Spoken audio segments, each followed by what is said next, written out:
Hello students, in this video we will discuss about refraction through different media. देखो first में है air, उसके बाद है वाटर, उसके बाद है ग्लास और लास्ट में एयर है। फर्स्ट लास्ट मीडियम जो है सेम है। रिफ्रैक्शन को दिखाया गया है यहाँ। रिफ्रैक्शन आप अंडरस्टैंड कर रहे हैं, राइट? एंगल्स को भी अंडरस्टैंड कर ही रहे हैं। तो यहाँ है रिलेटिव रिफ्रैक्टिव इंडेक्स। सबसे पहले समझ लो रिलेटिव रिफ्रैक्टिव इंडेक्स क्या होता है। When a ray of light passes from one medium to another, then the refractive index of second medium with respect to first medium is called relative refractive index. अब देखो यहाँ पर a mu डब्ल्यू relative refractive index है, डब्ल्यू mu g भी relative refractive index है, जी mu ए भी रिलेटिव रिफ्रैक्टिव इंडेक्स है। तीनों का प्रोडक्ट जो है 1 के इक्वल है। अब इसका प्रूफ हम दे रहे हैं, तो L S is equal to लिखते हैं। अब देखो ए म्यू डब्ल्यू मींस क्या हुआ, म्यू डब्ल्यू अपॉन होगा म्यू ए, फिर डब्ल्यू म्यू जी मींस क्या हुआ, म्यू जी अपॉन होगा म्यू डब्ल्यू, फिर जी म्यू ए मींस क्या हुआ, म्यू ए अपॉन हो गया म्यू जी। अब तीनों का प्रोडक्ट जो है क्या मिल गया, 1 कैंसिल होने के बाद, तो एलएचएस आरएचएस से इक्वल हो गया। अब यूजिंग स्नेल्स लॉ इसको हम बतलाएंगे A mu W into W mu G into G mu A. तो स्नेल्स लॉ का यूज किए हैं, साइन आई अपॉन क्या होगा, साइन आर इनटू होगा साइन आर अपॉन होगा साइन आर वन इनटू होगा sine R one upon sine E given in the figure. देख लो फिगर में दिया हुआ है, एंगल शो हो रहा है वहां। अब देखो ये जो प्रोडक्ट देख रहे हो इसका वैल्यू जस्ट हम प्रूफ दिए हैं, इसका 1 होगा। तो 1 इज इक्वल टू हमको एट लास्ट मिल रहा है साइन आई बाई साइन ई मिल रहा है। तो देयरफॉर साइन आई जो होगा वह साइन ई के इक्वल होगा, क्रॉस मल्टीप्लाई करेंगे। तो therefore angle I is equal to angle E हो गया। एंगल आई क्या है, एंगल ऑफ इंसिडेंस है। एंगल ई क्या है, एंगल ऑफ इमर्जेंस है। अब नेक्स्ट देखो प्रिंसिपल ऑफ रिवर्सिबिलिटी का मतलब है कि ये दो देखो, ये जो है इंसिडेंट रे ऑफ लाइट है, यहाँ एयर है और यहाँ पर क्या है, वाटर है। ये इंटरफेस है एयर वाटर। तो लाइट रिफ्रैक्टेड होकर नॉर्मल के टुवर्ड्स बेंड हो रहा है। क्यों हो रहा है, क्योंकि वाटर जो है ऑप्टिकली डेंसर मीडियम है। अब ये जो लाइट आ रहा है, जस्ट हम एक प्लेन मिरर प्लेस किए हैं, बात समझ गए। तो प्लेन मिरर हम इस पोजीशन में प्लेस किए हैं कि ये जो रे ऑफ लाइट जो है, जो रिफ्रैक्टेड लाइट है ना, यहाँ पर 90 डिग्री का एंगल सबटेंड कर रहा है।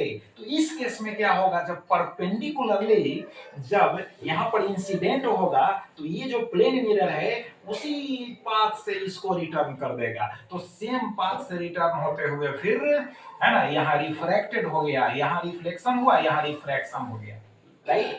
अब देखो sine I by sine R निकालो पहले। तो sine I by sine R निकालोगे तो क्या हो जाएगा, 1 म्यू 2, ये हो गया फर्स्ट मीडियम, ये हो गया सेकंड मीडियम। और फिर यहां से निकालना साइन आर बाई साइन आई, तो 2 म्यू 1 हो गया। अब मल्टीप्लाई कर दिया है ना, तो मल्टीप्लाई किया तो यहाँ पर क्या हो गया, कैंसिल होकर 1, और यहाँ पर 1 म्यू 2 इनटू हो गया 2 म्यू 1। तो 1 म्यू 2 इज इक्वल टू होगा 1 अपॉन 2 म्यू 1, जो यहाँ पर हम मेंशन कर दिए हैं। अब यहाँ पर हम लिख सकते हैं, we can write as 1 mu 2 है ना is equal to A mu W and 2 mu 1 is equal to W mu ए।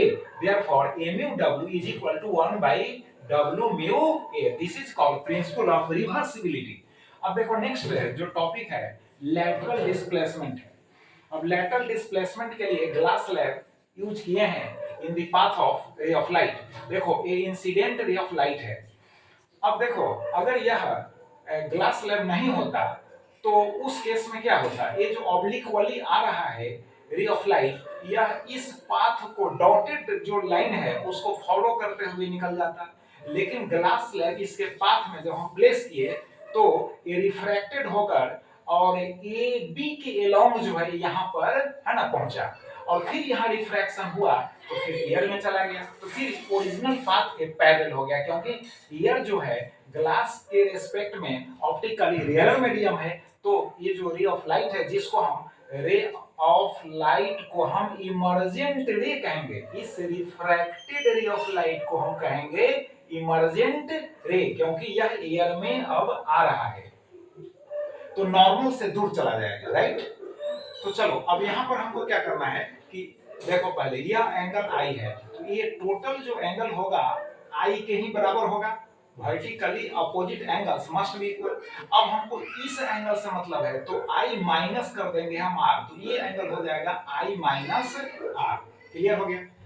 अब क्या करना है कि ओरिजिनल जो पाथ है इस लाइट रे का, है ना, उस पर यहां से परपेंडिकुलर हम डालेंगे, तो परपेंडिकुलर डाले तो हो गया परपेंडिकुलर BC, इसको D से हम इंडिकेट किए हैं। और this perpendicular distance between original path of the incident ray of light and the emergent ray coming out of the glass slab is called lateral displacement। इसी परपेंडिकुलर डिस्टेंस को कहेंगे lateral displacement। तो two triangles हम select करेंगे। अब देखो triangle हो जाएगा, राइट एंगल ट्रायंगल है, ट्रायंगल हो जाएगा AEB। देखो cos r निकालेंगे तो base by hypotenuse T by AB होगा। अब फिर इस ट्रायंगल में ट्रायंगल होगा राइट एंगल ट्रायंगल ACB, तो इसमें होगा परपेंडिकुलर बाई हाइपोटेन्यूज, तो हो जाएगा sin I minus R is equal to हो जाएगा D बाई AB। अब डिवाइड कर दिए, sin I minus R by हो गया cos r is equal to D by AB हो गया, इंटू AB बाई T हो गया, AB कैंसिल हो गया, D बाई T हो गया। Therefore D is equal to हो गया T से इसमें मल्टीप्लाई कर दिए, क्रॉस मल्टीप्लाई, तो D is equal to T into sin I minus हो गया R बाई cos r। अब मेन पॉइंट से यहाँ जो समझने लायक है बतला रहे हैं कि अगर देखो R का वैल्यू, ये जो एंगल R है इसका वैल्यू 0 डिग्री हो जाएगा, तो उस केस में एंगल I भी 0 डिग्री हो जाएगा। तो इसका मतलब है कि लाइट रे ऐसे परपेंडिकुलरली जब इन करेगा तो लेटरल डिस्प्लेसमेंट हो जाएगा 0।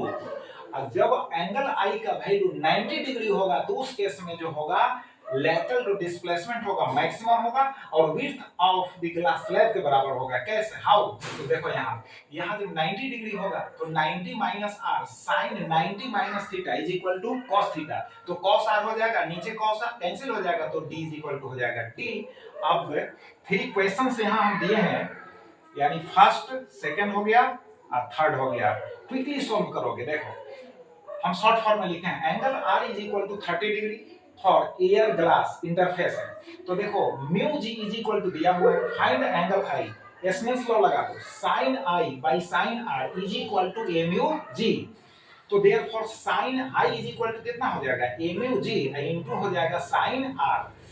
R का वैल्यू दिया हुआ angle R, that is R का वैल्यू दिया 30 डिग्री, तो यहाँ हो जाएगा MUG का वैल्यू 1.5 इनटू sin 30 डिग्री, और sin 30 डिग्री का वैल्यू होता है 1/2, तो sin I is equal to होगा 1.5 इनटू 1/2, तो therefore sin I is equal to 15 by होगा 10, 5 3 जा 5 2 जा कर दिए तो कितना हो जाएगा sin I is equal to 3/4 हो गया, therefore I is equal to sin inverse 3/4 हो गया।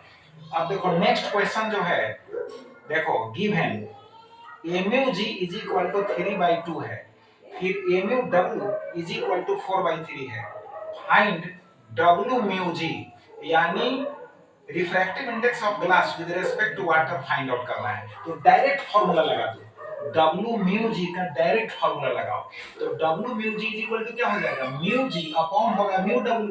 अब μg का मतलब MUG हुआ, अब μw का मतलब MUW हुआ एयर के रिस्पेक्ट में, यहाँ हम लिख दिए हैं।